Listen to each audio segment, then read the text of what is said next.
kudus di hadapan Allah. Tapi kekudusan Allah itu sendiri yang harus menguduskan kita. Nah, ketika Yesus yang adalah kudus, itulah yang akan menguduskan kita.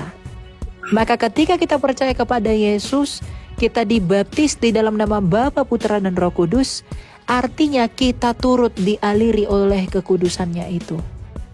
Sama seperti penglihatan Yehezkiel, di mana air itu menetes keluar dari bait Allah, dan di sepanjang aliran air itu tumbuh tanaman-tanaman di padang gurun sampai ke laut mati. Maka barang siapa yang percaya kepada Yesus, maka kita pun akan turut dikuduskan di dalam iman kita kepada Dia. Makanya Yesus berkata apa? Akulah pokok anggur yang benar. Karena satu pohon buah pengetahuan yang baik dan yang jahat kita berdosa. Ketika nenek moyang kita Adam dan Hawa itu makan buah pengetahuan yang baik dan yang jahat, mereka berdosa. Tapi ketika kita memakan buah Kristus yang adalah pokok anggur yang benar, kita menjadi tahir. Jadi tidak ada selain Yesus yang bisa membawa kita kepada kekudusan. Jadi percaya kepada Yesus artinya kita dikuduskan oleh Dia. Jadi kalau orang mengandalkan perbuatan baiknya untuk masuk ke sorga, kalau orang mengandalkan kesalehannya untuk masuk ke sorga, itu mustahil. Itu nggak bisa. Harus Allah sendiri yang menguduskan kita, baru kita layak di dalam kekudusan versinya. Dan bagaimana Allah menguduskan kita? Hanya melalui Yesus. Ibrani 9 ayat 22. Tidak ada pengampunan dosa tanpa penumpahan darah. Jadi orang yang menolak Yesus, bro, orang yang menyangkal Yesus itu tidak beroleh pengudusan. Gitu Pak. Itulah alasannya. Ya? Gimana dengan itu orang-orang yang nggak kenal Yesus, kayak orang-orang yang nggak sempat menerima apa yang dikatakan oleh Firman? Gimana dengan mereka? Apakah mereka akan masuk neraka? Itu ada jawabannya di dalam Roma 2 bagian terakhir ya. Di dalam Roma 2 itu dikatakan bahwa Nah, di dalam Roma bagian terakhir itu dikatakan bahwa orang-orang yang sama sekali tidak pernah mendengarkan berita tentang Yesus atau Mesias, mereka itu akan dihakimi menurut hati nurani mereka, karena Taurat itu telah dilukiskan di dalam hati mereka, di mana mereka itu bisa berbuat baik dan berbuat jahat. Mereka bisa berkata itu baik dan jahat. Mereka itu bisa berkata menimbang bahwa itu baik dan tidak baik. Itu karena keadaan Taurat yang ditanamkan di dalam hati mereka. Mereka sendiri yang berperkara di dalam hati nurani mereka. Jadi orang-orang yang sama sekali belum pernah mendengarkan Yesus Kristus, mereka akan dihakimi menurut hati nurani mereka. Tidak sekonyong-konyong Allah itu melempar mereka ke neraka atau memasukkan mereka ke surga. Tetapi mereka akan dihakimi menurut hati nurani mereka. Itu. Iya. Ya bagaimana? Maksudnya hukuman untuk mereka apa? Apakah masuk neraka apa gimana? Itu pengadilan Allah nanti Pak. Kita nggak tahu hukuman mereka ke surga atau ke neraka, kita nggak tahu. Karena mereka kan dalam konteks sama sekali tidak pernah mendengarkan Yesus. Dan menurut Roma 2 surat Rasul Paulus, itu bahwa mereka akan dihakimi menurut hati nurani mereka. Jadi yang tahu hati nurani mereka itu hanya Tuhan. Jangan tanya saya. Betul. Bro ateis harusnya paham ya kata-kata mengenai invincible ignorance, ya, invincible ignorance, kemudian culpable ignorance. Harusnya sebagai seorang ateis tahu ya. Kok ateis sih? Dia ngakunya ateis tuh. Dia ngakunya ateis tuh. Si ini bapakmu, tadi kan dia bilang ngaku, saya agamanya ateis, dia bilang kayak gitu lagi. Makanya dia Oh, tadi dia saya diemin teis. aja. Oke. Elia betah banget kataku. Oh berarti kamu berarti lo dari tadi nggak ngeh ya? Dia bilang agamanya ateis loh. Padahal ateis itu bukan agama. What's Saya nggak the... bilang agama saya ateis. Saya ateis gitu. Tadi kamu bilang kok saya agamanya ateis. Tadi di live saya mau diputar nanti. Enggak. Ateis itu bukan agama. Lah memang saya bilang kayak gitu. Ya udahlah, kita nggak perlu melanjutkan hal-hal yang nggak penting. Jadi ini dikatakan oleh Bro Elia bahwa orang-orang yang tidak mengenal Yesus Kristus itu kan ada yang namanya istilahnya invincible ignorance, artinya kesalahan yang memang karena ketidaktahuan yang tidak terhindari. Misalkan memang orang-orang yang tidak pernah mendengarkan Injil. Tapi zaman sekarang masa ada sih orang yang tidak pernah mendengar Injil sama sekali? Itu pasti ada. Makanya probabilitas atau kemungkinan dari invincible ignorance ini menjadi tidak terelakkan karena zaman yang pertama sudah modern, sudah maju. Kemudian yang kedua, tidak ada lagi yang namanya, ini bisa nggak teman-teman yang tidak berbicara di mute dulu ya, Raden sama ini bapakmu. Saya tahu Raden mau ngajak debat, nanti dulu sabar. Jadi masalah invincible ignorance ini sudah sepertinya akan sangat sedikit, kecuali memang orang-orang yang let's say mereka adalah orang-orang yang benar-benar di daerah 3T. 3T apa? 3T itu apa? Terdepan, terluar, apalagi satu lagi T-nya. Ya itulah ya, pokoknya di daerah perdalaman intinya begitu. Cuman kan sekarang kita sudah lihat bahwa akses internet dan juga informasi dan juga ada misionaris-misionaris yang menyebarkan kekristenan ya Bro Elia dan teman-teman. Ya itu sudah terjadi gitu, dan tidak ada kemungkinan untuk invincible ignorance itu. Nah maka di dalam pemahaman iman kita bahwa ya tadi yang dikatakan oleh Bro Elia bahwa itu ada hukum yang mempengaruhinya. Bahkan mungkin di dalam, kalau saya boleh menjelaskan dari gereja Katolik ya Bro Elia, di dalam Katekismus Gereja Katolik nomor 847 dikatakan bahwa sebab mereka yang tanpa bersalah tidak mengenal Injil Kristus serta gerejanya, tetapi dengan hati tulus mencari Allah dan berkat pengaruh rahmat berusaha melaksanakan kehendaknya yang mereka kenal, melalui suara hati dan perbuatan nyata dapat memperoleh keselamatan kekal. Jadi kalau memang dalam hatinya dia mendengarkan suara hati bahwa saya hendak bersungguh-sungguh mencari Allah yang benar, tetapi dia tidak pernah mendengarkan Injil, tidak pernah mengenal siapa itu Yesus Kristus firman Allah yang menjadi manusia, maka dikatakan mendapatkan keselamatan kekal. Cuman ya Bro Elia juga tadi menyampaikan secara tersirat bahwa kehendak untuk menentukan apakah orang tersebut termasuk dalam kategori invincible ignorance atau tidak, itu adalah kehendak Tuhan. Makanya kita tidak dapat menghakimi gitu. Ya kita nggak tahu nih orang ini beneran nggak sih nggak pernah denger Injil. Karena apa? Injil itu nggak cuman buku loh, nggak cuman buku tebel berapa ratus halaman. Injil itu adalah perkataan, ya sabda bahagia, ya. Sekalipun cuman satu ayat, ya itu tetap Injil. Semisal saya memberitakan Yohanes 1 ayat 14 kepada orang Islam. Dikatakan di dalam Yohanes 1 ayat 14, firman itu telah menjadi daging dan diam di antara kita, dan kita telah melihat kemuliaannya, yaitu kemuliaan anak tunggal Allah. Misalkan seperti itu ya. Nah, itu sudah termasuk mendengarkan Injil. Jadi itu tidak ada lagi alasan ketika Yesus datang ya kedua kalinya, lalu kamu beralasan, oh Tuhan saya tidak pernah mendengarkan Injil. Padahal yang kamu dengarkan sepatah kalimat itu adalah Injil. Jadi begitu ya mengenai orang yang Bro tidak Albert, pernah mendengarkan Injil. Bro Albert, Ya. Bro. Jadi gini kan, misalkan kan Tuhan itu kan jauh sebelum dunia diciptakan, jauh sebelum manusia diciptakan atau alam semesta ini diciptakan, Tuhan kan udah tahu siapa-siapa yang masuk neraka, siapa-siapa yang masuk surga. Kita percaya predestinasi, tetapi dalam gereja Katolik bukan predestinasi ganda. Allah menetapkan segala sesuatu yang baik. Jadi begini bro. Boleh saya lanjutin Bro Albert? Oh iya, silakan. Kan, jauh sebelum dunia ini diciptain, sama jauh sebelum manusia diciptakan, Tuhan kan udah tahu nama-nama yang masuk neraka dan nama-nama yang masuk surga. Kamu ateis atau Islam? Ateis. Orang ateis tidak membahas yang seperti ini.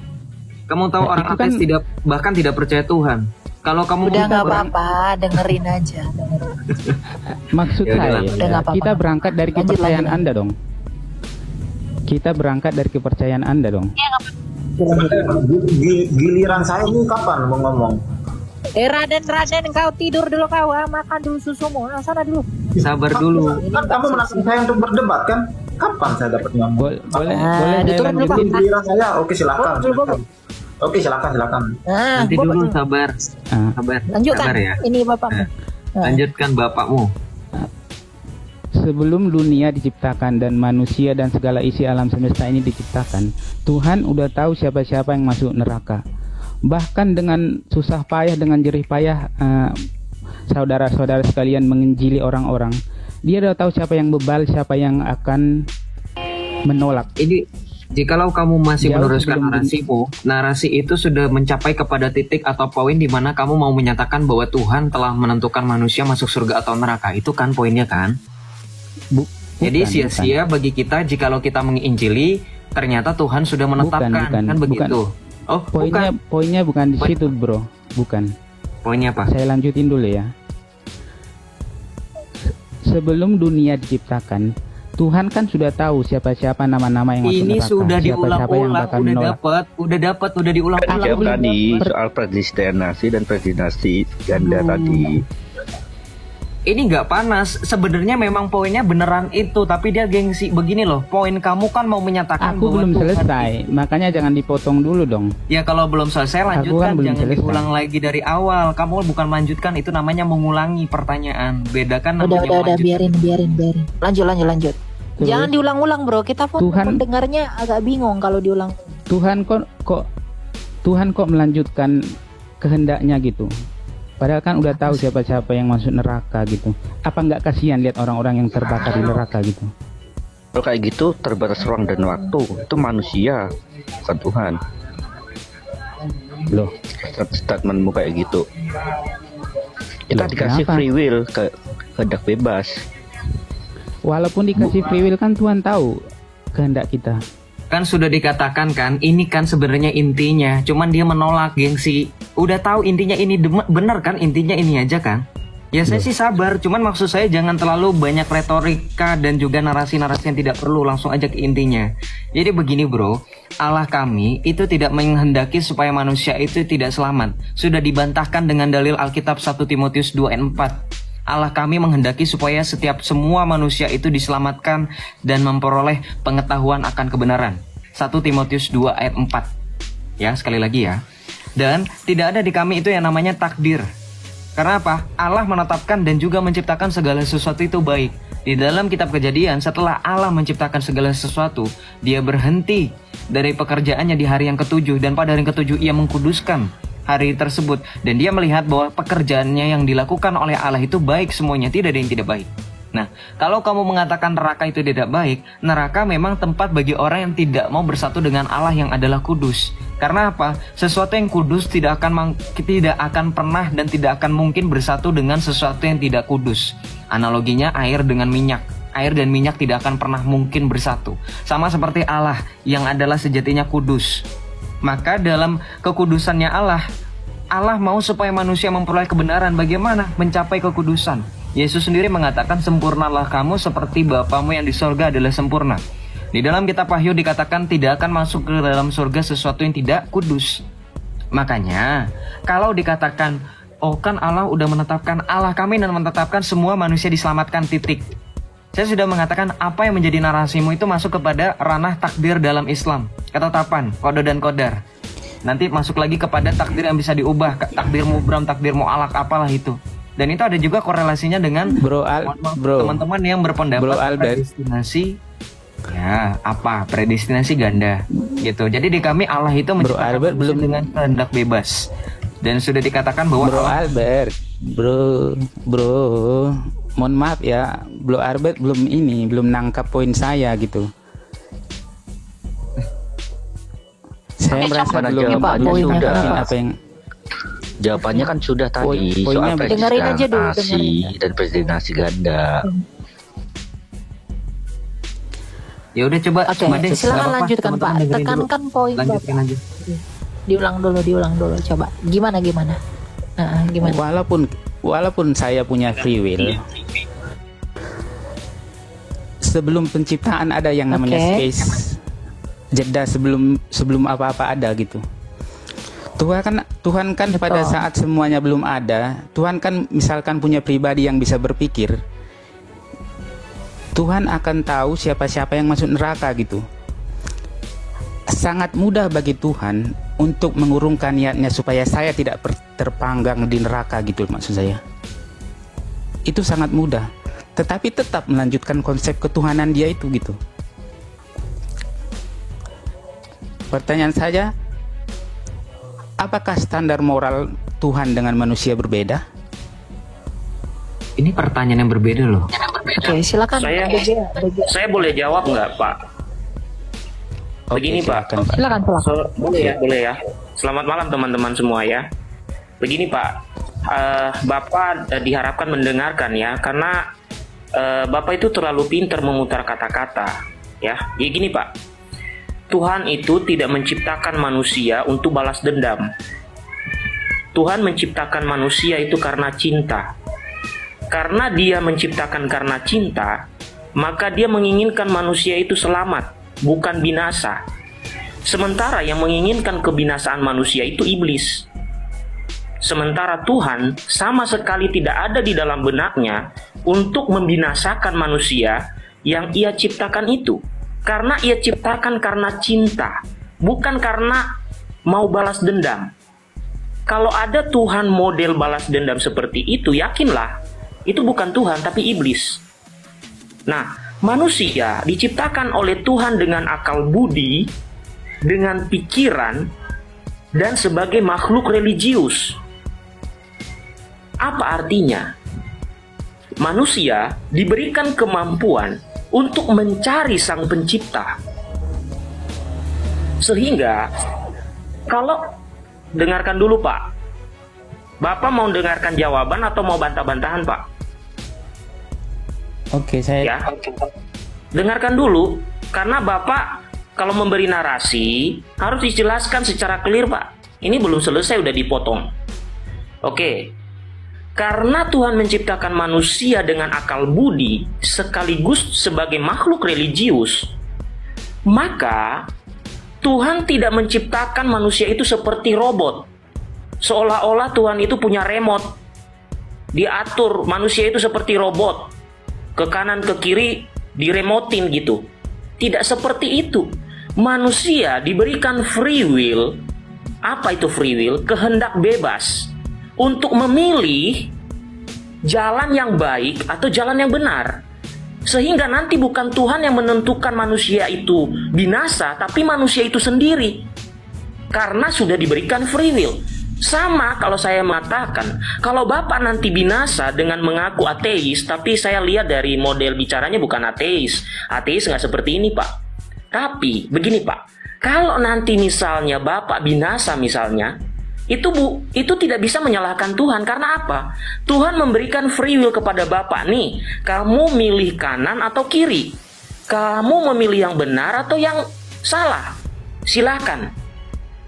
Nah, manusia yang memilih yang benar berarti dia menyadari bahwa aku diciptakan Tuhan itu karena cinta. Maka aku mencintai Tuhanku yang menciptakanku.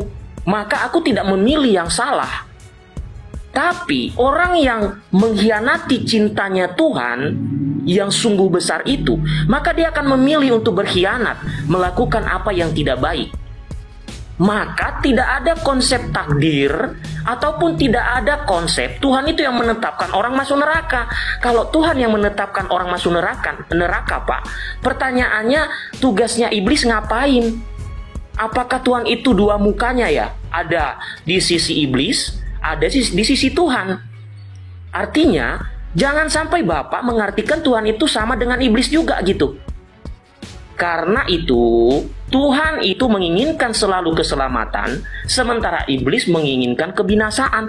Dan Tuhan tidak punya dua muka, artinya dia juga ingin balas dendam, membinasakan orang, dan juga ingin menyelamatkan orang. Itu bukan sifat Tuhan. Sifat Tuhan itu mengasihi. Begitu. Semoga dipahami. Terima kasih. Terima kasih ya bro-bro semuanya. Iya, terima kasih. Tuhan Yesus berkati selalu. Kenapa bro? Dia itu tadi sebenarnya pengen menuntut pengetahuan Allah itu loh. Kalau Tuhan itu tahu bahwa segala sesuatu akan terjadi kepadanya, tetapi kenapa ia tetap bertindak gitu? Dia tahu tuh Tuhan ini ketika nanti dia menciptakan manusia jatuh ke dalam dosa. Tadi kan Kak Degea bilang bahwa Tuhan menciptakan manusia karena cinta, betul, bukan karena ingin dibinasakan. Ya, tetapi yang aku lihat arah dari pertanyaan dia, kan Tuhan tahu nanti iblis akan menggoda manusia dan jatuh ke dalam dosa. Tapi kenapa tetap dikehendaki demikian? Apakah Tuhan itu tetap berperkara dengan hal-hal seperti itu? Artinya kenapa tetap dilanjutkan kehendaknya itu? Maka dia sampai kepada kesimpulan, kalau Tuhan mengizinkan pengetahuan yang itu terjadi, terlepas dari bukan Tuhan penyebab manusia itu mati, tetapi ia mengizinkan itu terjadi, artinya Tuhan itu juga kejam. Itu yang aku tangkap yang mau disampaikan sama dia. Gitu, tapi itu kan nalarnya Tuhan ya.